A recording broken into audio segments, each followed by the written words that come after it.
गरीब किसान। एक गांव में रामू नाम का एक गरीब किसान रहता था। वो लकड़ी काटने का काम करता था। उसके दो लड़के होते हैं। एक लड़के का नाम रमेश और दूसरे का नाम भोला होता है। वो अपने घर में अकेला कमाने वाला था। वो रोज जंगल में जाता और पेड़ों को काटता और उनकी लकड़ी की गट्ठर बनाकर अपने बैलों पर लाद देता और उन्हें ले जाकर बाजार में बेच आता।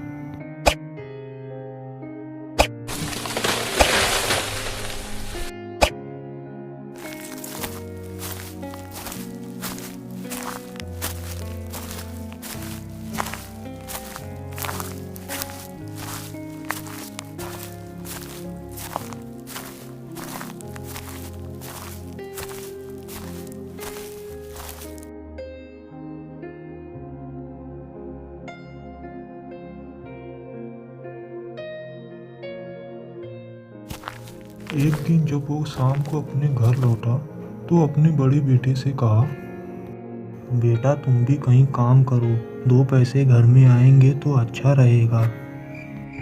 रात को वो सभी खाना खाकर अपने अपने बिस्तर पे सो जाते हैं। सुबह होते ही रमेश काम की तलाश में काफी दूर भटकता है। वो हर एक गांव, एक शहर, हर जगह जाता है, मगर उसे कहीं भी काम नहीं मिलता। ढूंढते ढूंढते वो एक जगह पहुंचता है जहां उसे एक कंपनी दिखती है।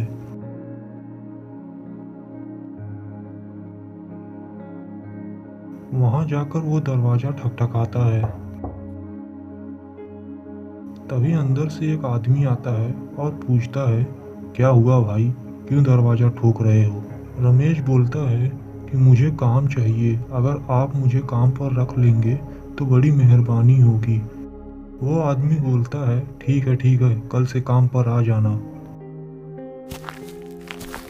फिर दूसरे दिन से ही रमेश काम पर चले जाता है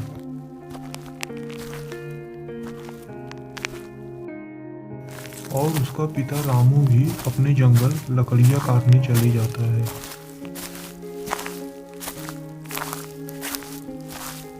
ऐसे ही उनका दिन बीतते जाता है और काफी समय बीत जाते हैं। एक दिन रामू गांव के बीच बैठकर बड़े ही उदास मन में बैठा रहता है और कुछ सोचते रहता है। तभी एक बुजुर्ग उसके पास आते हैं और पूछते हैं, क्या बात है बेटा, क्यों इतनी सोच में बैठे हो? क्या बताऊं चाचा, मेरे बड़े बेटे की शादी के बारे में सोच रहा हूँ। उसकी उम्र काफी हो गई है। और फिर रामू एक सेठ के यहाँ पैसे कर्ज उधार लेने जाता है। सेठ उसे बोलता है कि पैसे तो मैं तुम्हें दे दूंगा, लेकिन मुझे 1 महीने में वापस चाहिए, वो भी ब्याज के साथ। रामू कहता है, ठीक है सेठ जी, मैं आपके पैसे दे दूंगा। और रामू अपने बड़े बेटे की शादी एक मंदिर में करवा देता है। और फिर वो सभी एक घर में प्यार से रहते हैं। कुछ दिन बीतने के बाद फिर वापस रामू अपने काम पर चले जाता है और यहाँ रमेश एक काम पर चले जाता है।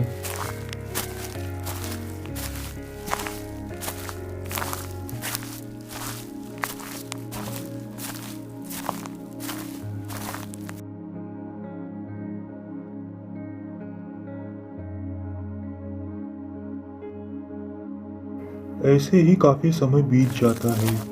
एक दिन रामू के घर वो सेठ आता है और उससे कहता है, अरे भाई रामू, क्या हुआ?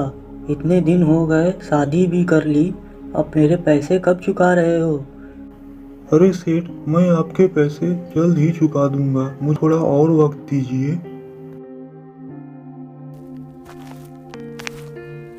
ये सारी बात रामू ने अपने बड़े लड़के रमेश से कहा। उससे कहा, बेटा सेठ आए थे, उन्होंने पैसे मांगे हैं, तुम अगर मेरी कुछ मदद कर दो तो बहुत अच्छा होगा। ठीक है पिताजी, मैं तुम्हें थोड़े पैसे की व्यवस्था करके दे देता हूँ। ये सारी बातें रमेश की बीवी पीछे से सुन रही थी और रामू के जाते ही रमेश की बीवी ने कहा, अरे वाह, बहुत अच्छे पैसे ले वो और कर्जा भरे हम, कोई जरूरत नहीं है पैसे देने की, समझ गए? ये कहकर वो रमेश को पैसे देने के लिए मना कर देती है। रमेश भी अपने पिता को पैसे देने के लिए मना कर देता है। वो कहता है कि मैं नहीं कर पाऊंगा, मुझे माफ करें। रामू उदास होकर के अपने घर को मुंह लटकाए हुए जाता है। वो सोचते सोचते अपने घर जाता है कि ये पैसे कहाँ से लेकर आऊं। घर पर रामू का छोटा लड़का भोला उससे कहता है, पिताजी आप चिंता ना करें, मैं भी काम करूंगा और हम दोनों पैसे जमा कर कर उस सेठ को दे देंगे। मगर बेटा तुम कहाँ से काम करोगे और पैसे कैसे लाओगे? कोई बात नहीं पिताजी, कहीं ना कहीं तो काम कुछ न कुछ मिल ही जाएगा। ये कहकर भोला शहर शहर काम की तलाश में दौड़ता है। वो धूप में काफी कड़ी मेहनत करता है, यहाँ वहाँ चक्कर काटते रहता है। यहाँ वहाँ दौड़ने के बाद तब जाकर कहीं उसे एक दुकान मिलती है। उस दुकान में उसे काम मिल जाता है और वो वहाँ काम करने लगता है।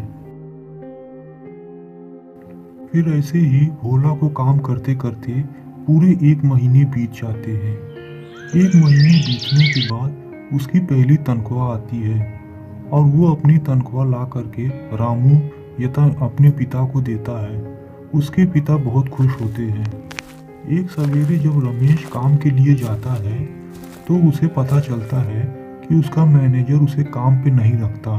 वो उससे कहता है कि अब काम नहीं है, तुम यहाँ से जा सकते हो। फिर रमेश कहता है कि मैं और कहाँ क्या करूँगा। उसका मालिक कहता है कि मुझे नहीं पता, तुम बस यहाँ से चले जाओ। और वो मुंह लटकाए अपने घर को लौट जाता है। घर पहुँचने के बाद उसकी बीवी उससे कहती है,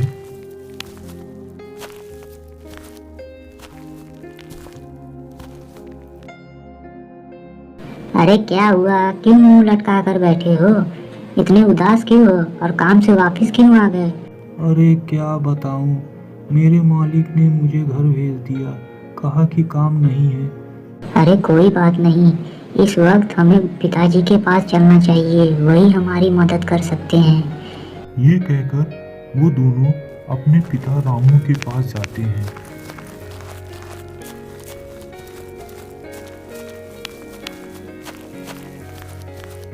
वहां पहुंचने के बाद रमेश अपने पिता से कहता है, पिताजी मुझे माफ़ कर दीजिए, जो भी मैंने आपके साथ किया मुझे ऐसा नहीं करना चाहिए था। तभी उसका छोटा लड़का भोला कहता है, नहीं पिताजी, इन्हें माफ़ मत करना, ये बहुत चालाक है और पैसों के लिए खाली आए हैं। नहीं बेटा, अब इनकी अकल ठिकाने आ गई है, क्योंकि इन्हें समय का तमाचा मिल चुका है। अब इन्हें माफ़ी कर देना ठीक रहेगा।